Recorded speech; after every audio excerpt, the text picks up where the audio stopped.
अस्सलाम वालेकुम दोस्तों, क्या हाल है। आज की कहानी बहुत ख़ास होने वाली है। मैं एक बार जा रहा था तो एक लड़की सड़क पर रोकी हुई थी। वो शक्ल से शरीफ घर की बेटी लग रही थी।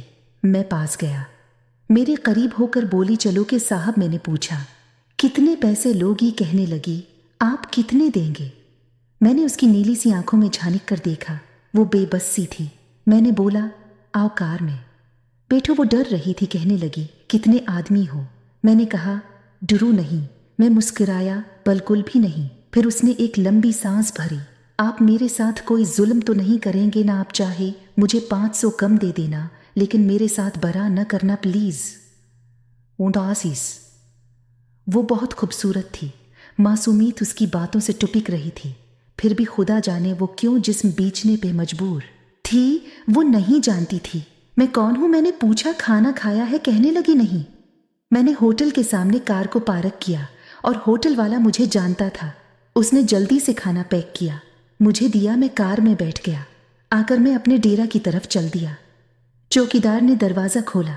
मैं कार पार्क की। रात के 11 बज रहे थे। वो मुसलसल मेरी तरफ देखे जा रही थी।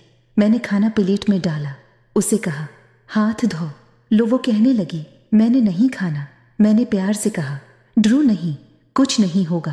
वो हाथ धोकर आई, मेरे सामने कुर्सी पर बैठ गई और खाना खाने लगी। जब खाना खा लिया तो कुछ खाना बच गया। कहने लगी, ये मैं घर ले जा सकती हूँ। मैं मुस्कुराया और बोला, बिल्कुल भी नहीं।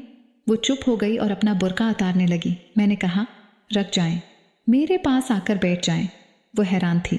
मेरी आंखों में देखकर बोली, जल्दी से अपना काम करें, मुझे वापस छोड़ आएं। मैंने कहा, नहीं। मैंने कहा, क्यों करती हो ऐसा? क्यों बीचती हो? जिस्म बस इतना कहूँगा, छोड़ सकती हो क्या? ये सब वो मेरे चेहरे की तरफ देखने लगी। आप पागल लग रहे हैं मुझे। मैंने उसकी आंखों में देखा और कहा, हाँ, पागल ही हूँ। मुझे सब पागल ही समझते हैं। मुझे वो कहने लगी, अगर कुछ करना नहीं है तो मुझे वापस छोड़ कर आओ। मैंने उसके सिर पर हाथ रखा। वो हैरान थी और फिर मैंने उसे कुछ पैसे दिए। वो बोली, मुझे नहीं लेने, आप क्यों दे रहे हैं ये पैसे मुझे? मैंने उसके चेहरे पर एक थिकन महसूस की थी।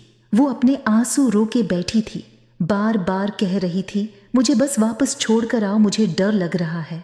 मैंने उसे यकीन दिलाया, डरने की कोई बात नहीं है। अच्छा बताओ ना, बहुत दर्द दिया ना जिंदगी ने? ये सुना था। उसकी आंखें नम हो गई थीं, जैसे कोई कियामत गर गई हो।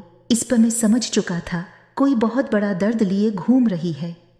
हाँ जी दोस्तों, अगर इस कहानी का पार्ट 2 देखना है तो इस चैनल को सब्सक्राइब कर लें ताकि आपको आसानी से पार्ट 2 मिल सके, क्योंकि अगली वीडियो में पार्ट 2 आ जाएगा।